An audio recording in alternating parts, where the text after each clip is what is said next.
So we're looking at learning outcome 3, and this learning outcome is be able to use technologies in delivering inclusive teaching and learning. So 3.1 is analyze benefits and limitations of technologies used in your own area of specialism. And then 3.2 is use technologies to enhance teaching and meet individual learner needs.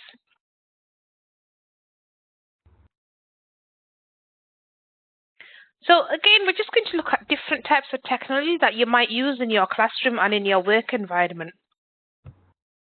So when we're looking at a technology, it's for educational technology. We just use it in an aspect that we can teach and also monitor learning processes. So we look at technology and the way it has digitized classrooms. I mean, when I was younger, we used to have those traditional blackboards or those whiteboards where the teachers would just, write things out using a whiteboard marker. But since I've been teaching, it's been those interactive smart boards. You can go and touch the screen. You can put your PowerPoints on, videos on, access the internet. So there's so many things that have changed. So in a way, technology has actually digitized classrooms because we're learning through lots of different tools now. We've got iPads. We can interact with each other through smartphones. Obviously, that's not as much for the little ones up to high school or college settings. But for adult learning, sometimes I'll have students that will access my lessons using their iPhone or their Samsung. We have those digital whiteboards like I was telling you. So again, this technology has enabled us to really expand what we do and also to develop our own learning as well. So if we are learning new tricks and techniques, we're able to enhance our students' engagement, we're able to motivate them, and we're able to interest them in their own unique way to help them to learn as well. So I'm a big fan of technology in the classroom. So 3.1 is analyze the benefits and limitations of technologies used in your own area of specialism. So when we're using technology within a learning environment, it has, like I've said, helped us to adapt over the years. So in the beginning, we'd have telephones or walkie-talkies to interact if we're in different sides of the buildings. We'd have basic computer systems where we took our register.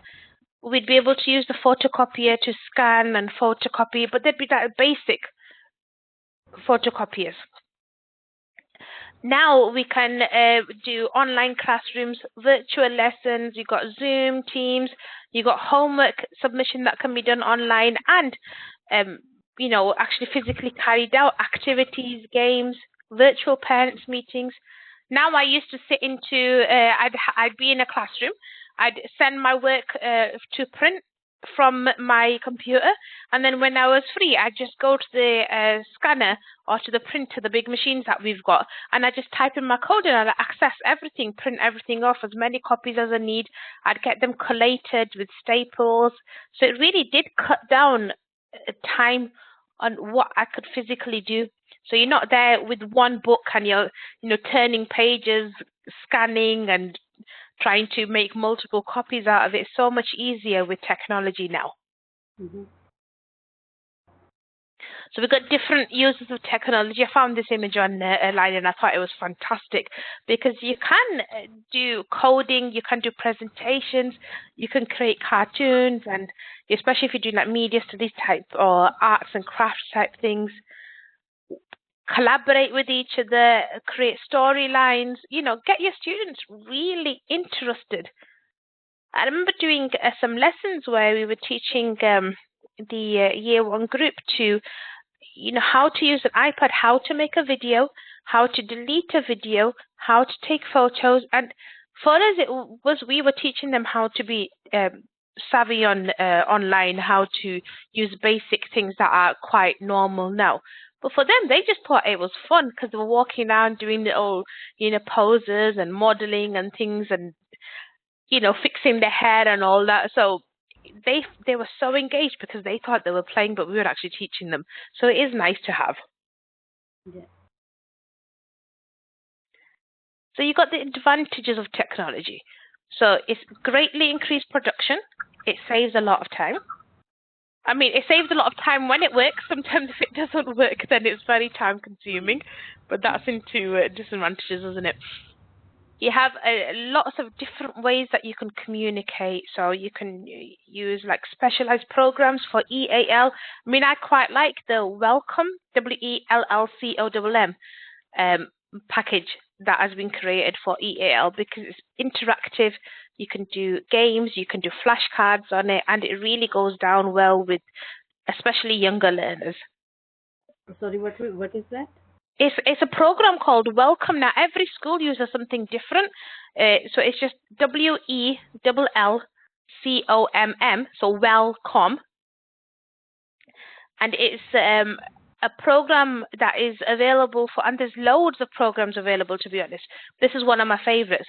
It's because it's been created for English as an additional language, and you have lots of like interactive activities on it. You've got games on it. You can assess your learner and see how they're getting along with reading and writing and pronouncing. So it's one of those communication systems that have been implemented using media just to get your students interacted, and you can assess them and help them to learn English as well. But again, like I said, there's a million different programs available, and every school uses a different one. Mm-hmm. Then you can have safe storage, so you're not walking around with like a big file of papers for 30 students. You've got all of their details in one database. Technology can help students to learn, like we know. They can help them to engage, because students now love technology. They love to use it. They find it fun, and it's a new skill that they can learn. So it's nice, very good motivation and engagement tool. Technology helps learners with additional learning as well. So sometimes you might want to just use it in a simple way where you do a bit of a lesson and then you see that your student can't focus for that amount of time, or they're finding it difficult to cope. So you can give them technology. Let them play a maths game. They'll think it's just a game that they're playing, but you'll know that they're actually learning while they're doing it as well. So it gives them a bit of a timeout. And then technology also helps you to collaborate and build teamwork as well. So not just with students, but also with adults and colleagues that you're working with. You'll be able to work together to create presentations and handouts and worksheets together, so you can share them across your year groups. You're working together, so you're team building. Sometimes if you've got an activity where the little ones, your students, are working together, you can teach them, turn taking, sharing, listen to each other, be kind, and all those things. Yeah. So I've gone through a few advantages. Can you think of any advantages that you have experience with? I can say it's like easy to approach, time saving rather than even for the planning. So everything is handy, like you can use videos or PPT while putting the input in the classroom. So if there is any mistake, you can correct on straight away. Yes. And exactly. While showing videos, it helps, like they can see live use of the things if we are learning about anything, Suppose if we are learning about materials, so we can show how to recycle materials or what kind of materials are used in what purposes. It's true with that. And I also like your point where you're saying when you're showing videos and it helps them to learn.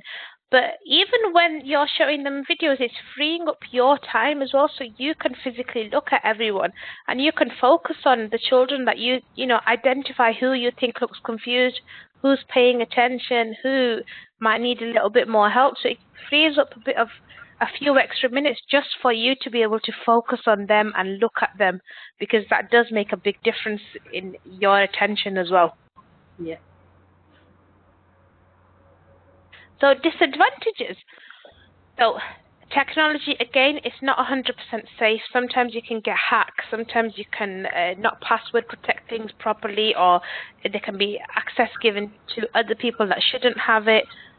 It can affect your social life. Now, sometimes with the technology, as teachers, as associates as us working in schools and within the education system, we rely very heavily on technology.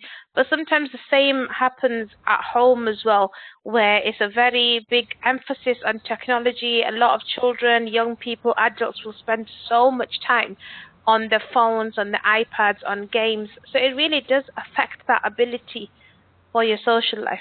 Now, when I was a child, I'd make my own fun, even if I had no friends outside at that time. I'd be in the garden, I'd be lost in my own mind, just wandering around, probably looking like a little fool, just twirling around the garden. But, I'd have a lot of fun with my siblings where we'd be out, we'd just be creating things and doing things and getting up to mischief. But now you find that it's not as much that it has affected. So sometimes it can affect your sharing skills. It can affect the way you pronounce certain things or use certain terminology. Now, I remember a young child who, British born, 2 British parents over here, everybody in the family had English accents. Now, this young child was on technology for a very considerable amount during the day. And because of it, and because of the early age that she started off with, she actually adopted an American accent. She'd use all the American terminology. Instead of saying cling film, she'd go saran wrap and, those type of things. And it really did affect her language quite a lot because she picked up on a different time zone, a different country. So it can affect you quite a lot. Okay. Technology can lead to distraction. So sometimes what'll happen is you'll be like, right, we're all going to do coding today, but then you'll find someone else one of the students would have opened the game up and started playing something else. So, and it can be distracting, or saying they're not sharing, they're messing with this and so on. It's expensive. You'll need additional training. Data protection can be effective because sometimes we don't password protect our work, or we don't, do the things that we should be doing. There's possibilities for groomings and possible dangers as well, which we do teach about to bring awareness, but again, the possibilities are there. And then again, it's lack of personalization. It's you handing off a set of iPads, say, here you go, off to work. Everybody's doing the same type of work. But there's not much of adaptation or personalization going on at that time. So this is my list of disadvantages. Do you have any that you can think of? I can say maybe not every child likes technology because some are not too friendly with that, or maybe hesitate to use it. They don't know how to use exactly. Yeah. I'm talking about the age I'm working with. That could take time for others to learn. And some are very keen that they don't give the turn to other children that they can do. So they will be like, okay, you move away, let me do that. Do you see that quite often? You don't know one child that's very comfortable with using, say, an iPad, another one that might not have used it before, and they just sort of snatch off and, oh, okay, I'll do it. You just watch. Yes. So for here, when you're looking to point 1, you just need to start off with a paragraph about the different technologies you have in your setting, and I've got a couple, and you probably have a lot more in your experience. So you got your interactive whiteboard, your iPads, laptops, mobile phones, virtual classrooms. Then you can talk about homework, like how you can, submit it through Google Classroom, Satchel 1, and so on. And then again, technology like hearing aid loops as well. So, and certain assistive software that is available. So start off with a paragraph about what sort of technologies you use in your setting. You can even talk about how you take the register on the computer, or how you send your work wirelessly to the printer, and on those type of things. Then, after you've done that paragraph, carry out a detailed analysis of the benefits and limitations of these technologies. So have a section where you've got the benefits and support it with an example. It doesn't have to be a really big example, but just a few sentences for each one. And then a paragraph about the limitations, so a section of that. what are the limitations, and give some examples to show me what the limitations are and how they affect your classroom. And then at the end, add your own judgment. So what do you think about the use of technology in your setting? Do you agree with it? Do you disagree with it? Do you think it's a time waste, or do you think it's a fantastic thing that really saves, it gives you a lot of benefits? So make sure you put your own judgment in. Okay. So are you okay with 3.1? Is there anything you want to go over? No, I'm fine with it. Okay. Brilliant. Let's go on to 3.2. So 3.2 is use technologies to enhance teaching and meet individual learner needs. So again, we all know that technology can be used to enhance the learning experience within your classroom. And it can be quite a big difference as well. Technology also in my hand, for what I found when I'm doing research or assisting my students, is I found that it helps me to learn new skills and techniques, and helps me to adapt the way I teach when I know what my learners' needs are, what sort of interactions they have, what sort of assistance, if they need less assistance, if they need more assistance, and it helps me to get an idea of exactly how much I can do. So you can actually use technology in a lot of different things. You can set challenges. You can help to apply new contexts within teaching. So within this, it's just, put in a new idea, put in a new plan, see what sort of things you can do within your teaching. You can use technology to carry out assessments. So you might have seen that you can do your own learning styles, quizzes. You can I could set up a test where you could go through it, and I'd find out what your knowledge is about the topic that you're starting, what sort of areas of strengths you've got, what sort of gaps you've got. You can do self-quizzing, like I think you might have already done this at the beginning of the course, where I think you conducted a learning style questionnaire where you found out what your own learning style was. Yeah. And then technology also helps to encourage participation. So regardless of what your skills are, there is something that you can do, and you can all be participating within that. And again, technology can also be used for the following. So adapting and differentiating work. I like this one, using interactive games to assess learning. This is something that we used to do at lunchtime when I was in primary. So within the line-up to lunch, we knew we had 5 minutes. The children had washed their hands. I put especially maths games, I knew that some of the children in the class struggled with certain aspects of maths. So we put up like it was used to have a train with missing numbers, and we'd say, okay, which number goes next? And then you'd be able to assess them in that quick 5 minutes, or you'd be able to assess pattern work, or those type of things. So it's nice to be able to assess what your students' learning is. Mm-hmm. You can use specific software programs to support EAL as well. Create presentations on a basic way, handouts, create resources. You could even use the projector that's connected to your computer to project onto the whiteboard. So if you're doing an art activity and you're wanting to show the children how to make a self-portrait, you could draw your own face and show them, look, I'm making it to, I want to make sure that it covers the whole page and it's not just a tiny little dot on one corner, so you can model your work. And again, I don't know what your reward system is in your school, but the ones that I've worked at, we used to have student encouragement. We used to do this through the interactive whiteboard as well. We'd have class charts up. We'd have dojos, where dojos were just like certain a reward system where they'd get certain points or little icons that they could plug into their own under their name, where they'd say, oh, okay, you've done fantastic, you get 3 dojos, and they drag 3 icons under their name. Mm-hmm. And you've got point systems, the traffic light system, where you've got, when you've done all this, you can actually physically go to the school shop and they can go and actually purchase particular items as a reward at the end of term. So it is a good student encouragement. What do you actually do in your school? What is your reward system?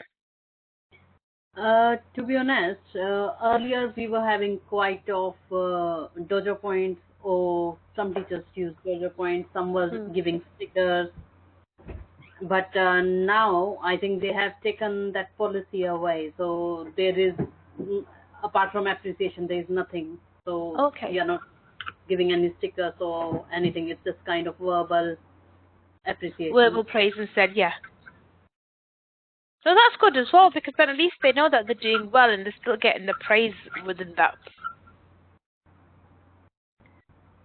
So again, so within this, what sort of technologies do you actually use to enhance your own teaching? What helps you teach technology-wise?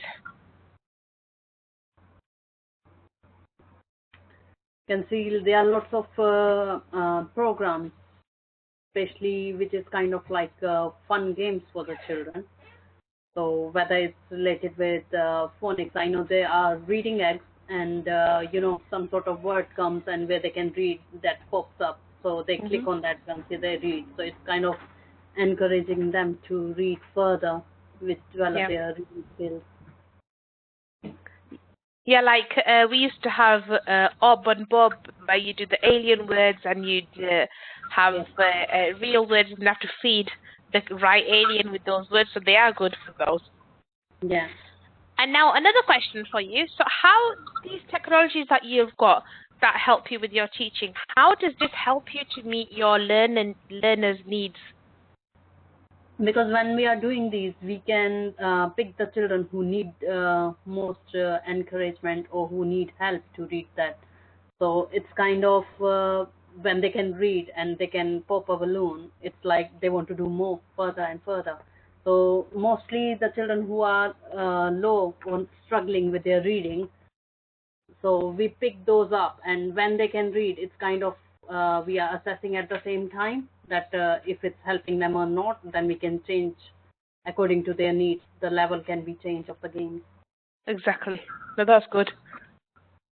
So on here, when you're answering 3.2, just start off with a detailed example of how you use technology in your setting. So you could have it as an example of focusing on one particular learner, or you can focus it on helping different types of learners within your own classroom setting. So when you do that, within your example, just these are some points that I've put in that you can consider, and there might be a lot more that you have personally as well. So think about what activities you do. So you might make presentations, you might use games and videos. Sometimes you might resort to using iPads during IT time. You might even create things like handouts. I know that I use technology a lot to do planning and preparation and assessments. So what sort of activities do you physically do? How does this help you with your teaching? So what is the benefits of this? When you're planning a lesson or preparing a PowerPoint or carrying out assessments and tests for your students, how is this helping you with your teaching? What sort of benefits is it giving you? And then because of this technology that you're using, how does this different types of technology, so when you've used the technology to make a presentation, so you've made a generic presentation in the classroom, everybody's looked at it, but then the handouts that you've created, you might have created 3 types of handouts to cater for different learners. You might have had one for EAL, you might have had one for low ability group, you might have one for mid to high ability group. So how is this helping you? What you've done on technology wise, how did this help you to meet your learners' needs? So I just should do on this bit here, just have a detailed example, talk about your class in general, and then focus on what you do with technology, and then bring in some points about how you help, say, child A, because they have a hearing impairment, and how did you focus on them? How do you help child B with EAL? How do you help child C who has learning difficulties? And that type of thing. So just focus it on them. So do you have any questions on here? No. So it's basically just I'm explaining an example in detail, yeah? So in the example, you have like 3 different sections. So it's not a paragraph, but just 3 sections where you're just focusing on what activities you do, how these activities help you with your teaching, and then how this technology helps you to meet learner needs. Okay. So in total, we've just looked at the benefits and limitations of technologies that you can use in your primary. And then we've also looked at technologies and how they enhance teaching and how they also help you to meet your individual learner needs. Okay. So I'm going to stop recording.